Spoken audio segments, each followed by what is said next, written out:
করে আমল নামা চলে যেতেন। আর এ বাপজির তাহলে 20,000 টাকা করে দিই ইনশাআল্লাহ। জি, চৌকি বানিয়ে দিবে 5 আর 15,000 টাকা টাকা দিবে ইনশাআল্লাহ। বাপজির নিয়ত ভালো, ওই জন্য মাদ্রাসার খিদমত করছেন। আল্লাহ যেন বাপজির বয়সকে একদম সেঞ্চুরি পর্যন্ত পৌঁছে দেন ইনশাআল্লাহ, আর যেন দিনের খিদমত করেন। জি না, বললাম যে 5,000 টাকা চৌকি আর 15,000 টাকা, বললাম যে 20,000 টাকা বাপজি আল্লাহ দিয়েছে, বেটা মিলে মিলিয়ে সবাই মিলে দিয়ে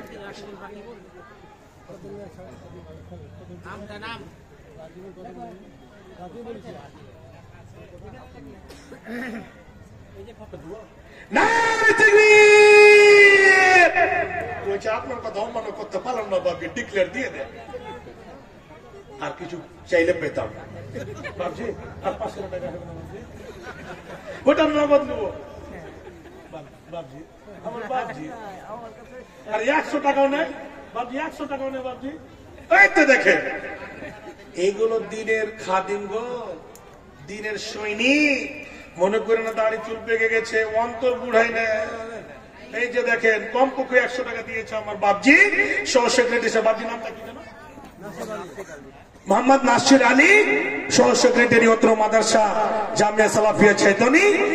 উনি 20,000 টাকা আলহামদুলিল্লাহ, উনি যা টাকা লাগবে এদিকে বানিয়ে দিবেন, আর 15,000 টাকা দিয়ে দিবেন বাকিতে। আর 5,000 টাকা ওই দুটো বানিয়ে দিবেন, চৌকি বানিয়ে দিবেন। 15,000 টাকা ক্যাশ টাকা দিয়ে দিবেন আলহামদুলিল্লাহ।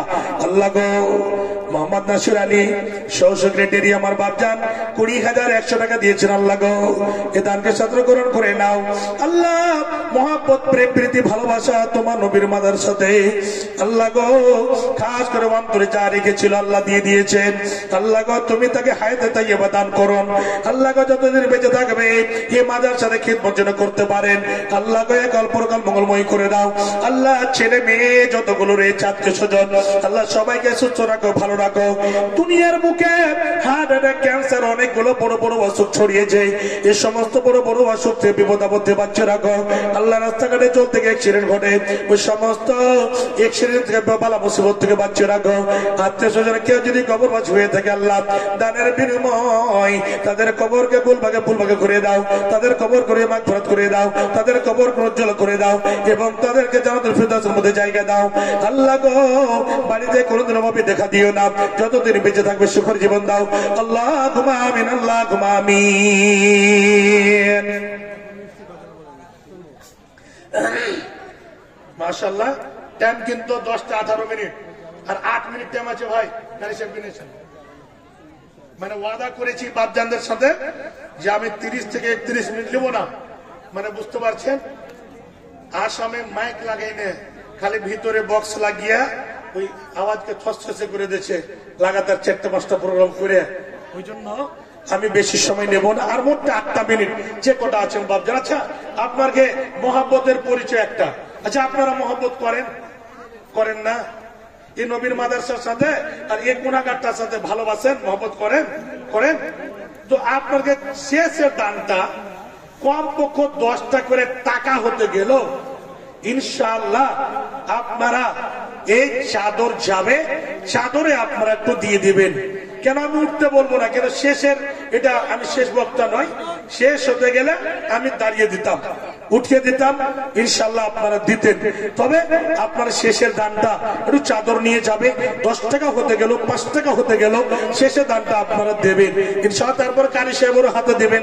হ্যাঁ, বক্তা আনতে গেছে মা বোনদের পক্ষ থেকে কত আছে গগনন? মাশাআল্লাহ, গগনন টাকা 5,000 উপরে হবে মোটামুটি করে ইনশাআল্লাহ। আর আরো আসবে। হ্যাঁ, এটা চাবি কার হাতে? চাবি কত সুতের এতে ভরা আছে গো? লিচ্ছাকার সোনার মানে আছে, কি বলছে গোদরেজের চাবি এটা। জি ভালো আছে ভাই, তো খালি মুসাফা করবে না, কিছু দিবে জি ভাই? জি জি জমা রেখে দেন। একটা ভাই চাবি হারিয়ে গেছে, কারো গোদরেজের হবে বা আলমারির হবে বা বাক্সার হবে। আর ওই যে এটিএম বললাম, এখনো যুবক ভাই চেতন হয়নি গো, কার এটিএম যে পড়েছে পিছন দিকের প্যাকেট থেকে 20 করে 40টা প্যাকেট আছে। আজকে চঙ্গাপের নাম বলেছি, আমি নাম রেখেছি চঙ্গাপের। ওকে বলে জেন্টস প্যান্ট, আর আমি বলি চঙ্গা প্যান্ট। ও গাড়িতে বসবে, কোনটা বসবে। আমি একদিন যার সাথে আসি, ওর মোবাইল বের হয়ে পড়ে গেছে। তাই বললাম, ভাই মোবাইল আপনার কোথায়? দিক ওদিক করে বলছে, তাই তোর মোবাইলটা বের করে দিলাম। তো পিছন দিক থেকে পড়ে গেছে, ওর এটিএমটা নিয়ে যাও ভাই, জরিমানা করবো না ভাই, নিয়ে যাও, আর চাবিটা নিয়ে যাও। হ্যাঁ, দেরি করবে না, একটু চট করে এসে নিয়ে যাও। রাসূল আমার ভালোবাসা, রাসূল আমার আলো রসা, রাসূল আমার প্রেম বিরহের মন আলোচনা, রাসূল আমার কাজে কর্মে অনুপ্রেরণা, রাসূল আমার ভালোবাসা, রাসূল আমার আলো রসা, রাসূল আমার প্রেম বিরহের মূল আলোচনা, রাসূল আমার কাজে কর্মে অনুপ্রেরণা, যখন দারুণ দুঃখ নামে আমার জীবন জুড়ে, বিপদ আপদ মুসিবতে মরি পড়ে পড়ে, তখন তোমার শৈশব কৈশোর, তখন তোমার শৈশব কৈশোর দেই যে সান্ত্বনা,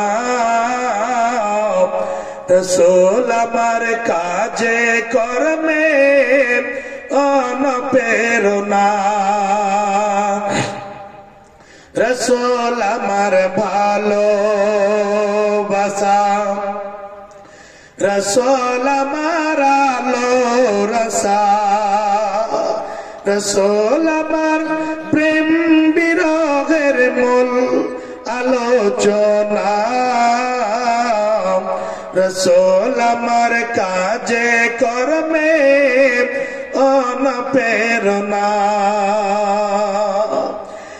আশাগত জীবন যখন দুর্বিষহ লাগে,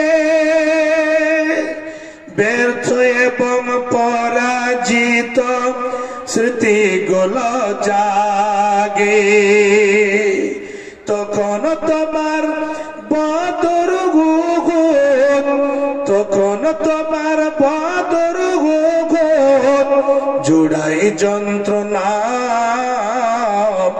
রাসূল আমার কাজে কর্মে অনুপ্রেরণা, রাসূল আমার ভালোবাসা, রাসূল আমার আলো রসা, রাসূল আমার প্রেম বিরহের মূল আলোচনা, রাসূল আমার কাজে কর্মে অনুপ্রেরণা।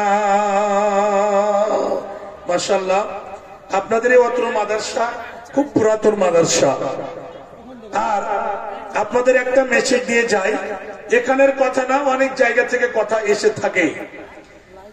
মাদ্রাসাতে শিক্ষকগণ যে শিক্ষকতা করেন, কত কষ্ট করে এই মাদ্রাসার ব্যাপারে তো আপনারা দাম দিলেন আর দেবেন। আলেম ওলামা এ মাদ্রাসার জন্য কত যে পরিশ্রম দেন, আর সবথেকে বেশি ঘটাতে যদি ইনকামের দিক দিয়ে যদি আছে, সেটা হচ্ছে আলেম ওলামা। আপনারা এটা বিশ্বাস করেন কি করেন না? এখনো একজন শাইখুল হাদিস বুখারীর দাস দেন কোন মাদ্রাসাতে বলছে, দুঃখ করে এক জায়গাতে একজন শাইখুল হাদিস বলছেন, মৌলানা কি বলবো, বলতে বলতে চোখের পানি পড়ে গেল, বলছে আমাকে 8,000 টাকা বেতন দিচ্ছে। একজন বলছে আমি মুসলিম পড়াচ্ছি, মুসলিম আউয়াল মুসলিম সানি, বলছে কি যে আমাকে বেতন দিচ্ছে 6,500 7,000 টাকা। বাপজান, এরকম জিনিস থেকে বেরিয়ে আসতে হবে। আলেম ওলামা যেটা হচ্ছে ইমাম, যেটা হচ্ছে আমাদের মাথার তাজ, মাথার মুকুট, যেটাকে আল্লামা ইবনুল কাইয়িম রাহমাহুল্লাহ কিতাবের মধ্যে বলেছেন খায়রুল আবা, বেহতার বাপ। ছেলে কে বাবা জন্ম দিতে পারে, মেয়েকে বাবা জন্ম দিতে পারে, ছেলে মেয়ের জীবনটাকে গড়ে উস্তাদ এক এক করে আলেফ থেকে ইয়া পর্যন্ত পড়ালেখা করে। আল্লাহু আকবার। বিশ্বনবী কি বলেছেন? খায়রুকুম মান তাআল্লামাল কুরআন ওয়া আল্লামা। সব থেকে জমিনের মধ্যে, এই জমির উপরে আকাশের নিচে সব থেকে মূল্যবান, সব থেকে দামি, সব থেকে ভালো, সবচেয়ে অতি উত্তম, সবচেয়ে উৎকৃষ্ট, সবচেয়ে দামি মানুষ হচ্ছে সেই লোকটি কোরআনের শিক্ষা নিল এবং অপরজনকে কোরআনের শিক্ষা দিল। এর মানে হলো এই যে এই আমলটা, এই হাদিসটাকে দেখে আলিমুল মাদকে মাদ্রাসাতে ভাবছেন, আপনার ছেলে আপেল খাবে, আপনার ছেলে কিশমিশ খাবে, আপনার ছেলে মাংস মাছ দিয়ে ভাত খাবে, আপনার ছেলে দামি দামি জামা কিনবে, আপনার ছেলে উল্লাস করবে, আপনার স্ত্রী খুব ভালো ভালো শাড়ি পরবে। একজন মাদ্রাসার শিক্ষক, একজন মাদ্রাসার আলেম, একজন মাদ্রাসার শাইখুল হাদিস, একজন বুখারীর দাঁত জেনেওয়ালা, মুসলিমের দাঁত জেনেওয়ালা, ওর ছেলের, ওর স্ত্রীর, ওর মেয়ের কি অন্তরে আকাঙ্ক্ষা নাই, আশা নেই যে আমি 1000 টাকা দামের একটা শাড়ি পরবো, 500 টাকা দামের একটা শাড়ি পরবো? তাহলে বলবা নিজের ইনকামের দিকে দেখে কত দুঃখ করে বাজারে গিয়ে আপনি বড় মাছ কিনেন।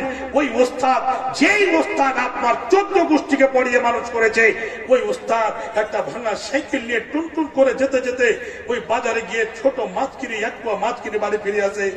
ছেলে কত আশা নিয়ে বসে আছে, আমার আব্বা বড় মাছ নিয়ে আসবে, কিন্তু কেনার মতো শক্তি নাই। কেন? 6.5 থেকে 7,000 টাকা বেতন দিয়ে ওকে 24 ঘন্টা ডিউটি মাদ্রাসাতে লাগিয়ে দেওয়া হয়। বাপজান, এখান থেকে বেরিয়ে আসতে হবে। আলেম ওলামাদের বেতন কমপক্ষ যেটা নিম্ন সেটা 10,000 টাকা হতে হবে। কোন ওস্তাদের যেটা এক টাইম পড়াবে, সকাল থেকে 11টা পর্যন্ত বাড়ি থেকে যাওয়া আসা করবে, কমপক্ষ 10,000 টাকা বেতন হতে হবে। 24 ঘন্টা ডিউটি দেবে, তাদের 12 থেকে 15,000 টাকা বেতন হতে হবে। আপনি বলেন মাওলানা, আপনি বলছেন প্র্যাকটিক্যাল ফিল্ডে আমল করছি, তার জন্য বলছি। আমার মাদ্রাসা ঘুরতে আছেন জামিয়াতুল ইমাম ইবনে হাজার আসকালানী রাহমাহুল্লাহ এবং জামিয়া আমানুল বানাত, যে ওস্তাদটা সকালবেলা যায় 11টা ক্লাস পর্যন্ত করে বাড়ি ফিরে আসে, নিম্ন তানখা ওদের 7.5 থেকে 8,000 টাকা আছে। চলে আসবে 11টা পর্যন্ত ক্লাস করে, তারপরে কাপটি করুক বা যা করুক। যারা থাকে ওখানে 10 থেকে 11,000, 12,000 টাকা এরকম বেতন। জি, দুঃখ লাগে। আলেম ওলামাদের ইজ্জত করতে শিখুন। কেন? আলেম ওলামা যদি বিশ্বাসটা ছাড়ে, হাইরে এই জায়গাটা আমার এতটা বেতন, আমার তো ভালোভাবে পরিবারটা, মানে ভালোভাবে আমি পরিবারের পরিচালনা করতে পারি না, আমি তাদের